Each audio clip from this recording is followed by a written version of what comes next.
Baik, assalamualaikum warahmatullahi wabarakatuh.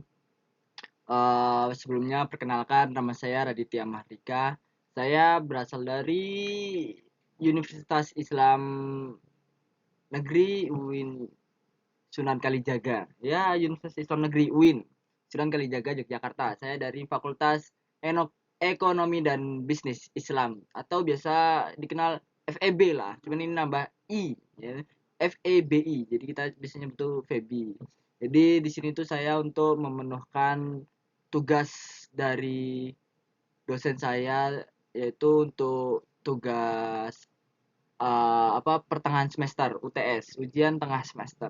Jadi di sini tuh saya ingin menjelaskan deret hitung dan deret ukur. Nah, ini ada nama saya Raditya Mahardika.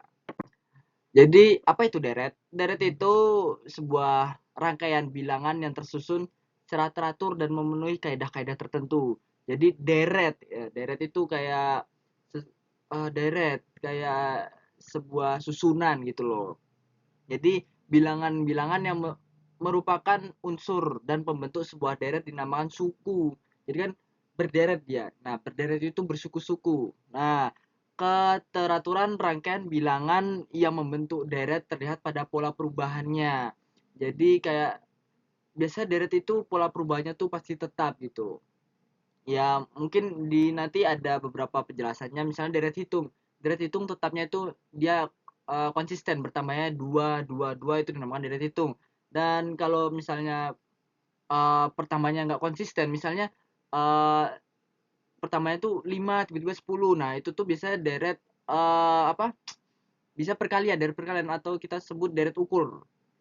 Jadi dilihat dari jumlah sukunya, yaitu deret berhingga dan deret tak terhingga.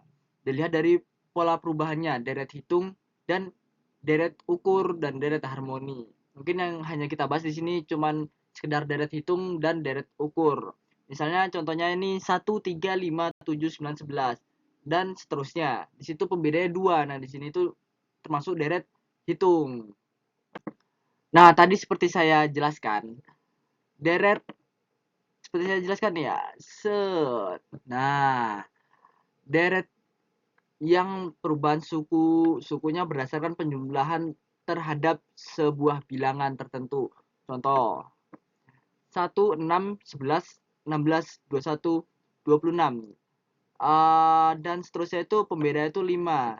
Dari mana sih pembeda? Dari mana sih dari mana sih pembeda 5? Kayak misalnya contohnya nih, 1 ditambah sama 6 itu hasilnya berapa? Nah, betul, hasilnya 11. Nah, jadi ini ke sini sampai ini ini itu loncatannya 5 5 5, maka disebut pembedanya 5. Nah, deret hitung. Maksudnya hitung itu berarti dijumlahin 1 tambah 5 6. 6 tambah 5 11. Jadi seperti itu. Dan untuk kebanyakan mungkin sama, 5 20 35. Pembedanya 15. 190 80 70, pembedanya min 10.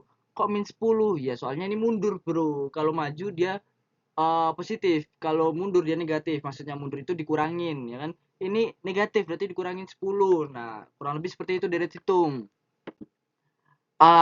Dari deret hitung itu ada rumusnya. Yang mungkin kita sebut di sini mencari suku ke n. Rumusnya ada ini. Set.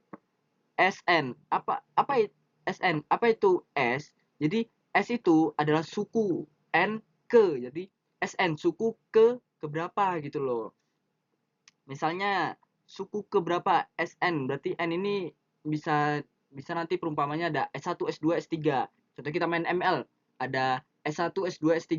Yang maksudnya S1, S2 itu tuh orang pertama, orang kedua, orang ketiga. Kalau di sini tuh disebutnya sebagai S1 suku pertama, S2 suku kedua kayak gitu loh. Nah, contohnya di sini. Di sini ada S1. Nah, S1 sama dengan 5. Sama dengan A. S2 10. Sama dengan A plus B sama dengan A plus 2 kurang 1 sama dikali B. S3-nya tuh 15. Sama dengan A plus 2B sama dengan A plus 3 dikurang 1B dan seterusnya sehingga dia dapat rumus ini nih. Set. A. Yang A ini maksudnya suku pertama. Dan yang B yang terakhir ini itu pembeda. Pembedanya itu misalnya ini 7 ke 12 itu pembedanya 5 kayak gitu loh. N indeks suku ya tadi seperti saya bilang tadi. Indeks suku ya. N itu kayak suku keberapanya. Nah, seperti itu kurang lebihnya ya. Nah, kita sekarang masuk ke deret ukur. Deret ukur itu apa sih? Apa bedanya sama deret hitung? Yang tadi saya bilang dari pertama, deret ukur itu sebuah perkalian. Jadi deret yang perubahan sukunya berdasarkan perkalian terhadap sebuah bilangan tertentu. Contohnya nih, 5, 10, 15, 20 ya. Mungkin ini masih sama ya, masih bisa kita tambahin 5, 5, 5. Jadi di sini tuh penggananya 2. Coba ketika 5 jangan 5 terlalu besar ya. Misalnya ini 2, 6, habis itu 12. Nah, sini penggandanya 2, 6, sorry. 2, 6, 3, 18. Sorry bro, ini salah. Agak ngelag sedikit, udah malam. Ngantuk, ya kan? Nah, ini penggandanya 3. Nah, 2 dikali 3 sebenarnya 6. 6 dikali 3 sama dengan 18. Nah, kayak gitu ya. Paham lah. Nah, contohnya rumusnya nih masih SN A P ini tuh AP pangkat N kurang 1 ini sorry belum naik. Jadi A itu sama kayak tadi suku pertama, P itu pengganda, N itu indeks suku. Jadi misalnya S1-nya itu 5 berarti A-nya itu 5. S2-nya itu 10 berarti A per P A kali P sama dengan AP dikurang 2 dikurang 1. 2 dari mana nih? Ya kan 2-nya dari ini, dari SN. Kan tadi 2 ini tuh N kurang 1 berarti 2 dikurang 1. Nah, S3 20. A dikali PP 2 AP 2 sama dengan AP 3 dikurang 1. Nah, kurang lebih seperti itu. Nah, mungkin apa sih kaitannya, apa sih kayak hubungannya sama perekonomian. Jadi, contoh soal deret hitung di bidang ekonomi. Seorang pedagang menabung keuntungan setiap bulan di bank. Pada bulan pertama ia menabung 500. Nah, 500, ingat-ingat, kata kuncinya ada di 500. Setiap bulan berikutnya ia menabung jumlah tabungannya sebesar 250. Nah, ini juga masuk kata kunci. Jadi kita di matematika itu kita ambil kata-kata pokoknya aja, kita nggak usah ngerepotin seorang pedagang ya kan. Kenapa sih seorang pedagang itu kita nggak usah mikirin itu. Kalau di matematika kita mikirin kuncinya aja. Di sini kuncinya 500 sama 250. Ingat-ingat itu. Jadi pertanyaannya, berapa jumlah tabungan yang ia simpan simpan bulan ke-6? Nomor 2, berapa total yang ia kumpulkan selama 6 bulan? Nah, penyelesaiannya. Low battery. Please charge. Tuh, sorry. Penyelesaiannya. Nah, kan betul kan? 500. Tadi tabungan bulan pertama. A-nya 500. A itu, ingat tadi A itu suku pertama. B 250 kenaikan tiap bulan. Jadi B itu selisih. Seperti tadi yang saya bilang kan B itu sama dengan selisih. N. Nah, N itu kayak suku keberapanya. Nah, ini kan N-nya tuh 6 bulan. Jadi tabungan bulan ke-6 UN. Kita pakai rumus deret hitung. UN sama dengan A plus dalam kurung N dikurang 1 dikali B. Jadi di sini kita dapat UN-nya itu 500 ditambah dalam kurung 6 dikurang 1 tutup kurung dikali 250. Hasilnya 500. Jadi kita utamakan yang di dalam kurung dulu sama perkalian. Ingat matematika mengutamakan yang di dalam kurung dulu lalu perkalian. Nah, di sini kita selesaikan dulu ini. Ketika yang ini udah selesai dapat hasilnya 1.250. Kita tambahin sama suku pertama, dapatnya 1.750. Nah, betul sekali. Penyelesaian kedua, total tabungan selama 6 bulan. Nah, ini baru kita pakai SN. Sorry ya kalau agak jelek, maklum. SN, suku ke berapa gitu. Berarti N per 2 dikali dalam kurung 2A ditambah N kurang 1 dikali B. Ingat, didahulukan dalam kurung kalau matematika. S6. Kenapa 6? Soalnya ditanyakan pada bulan ke-6. Nah, ini tinggal kita masukkan aja. S6 sama dengan 6 ini dapat dari mana? Ya, N.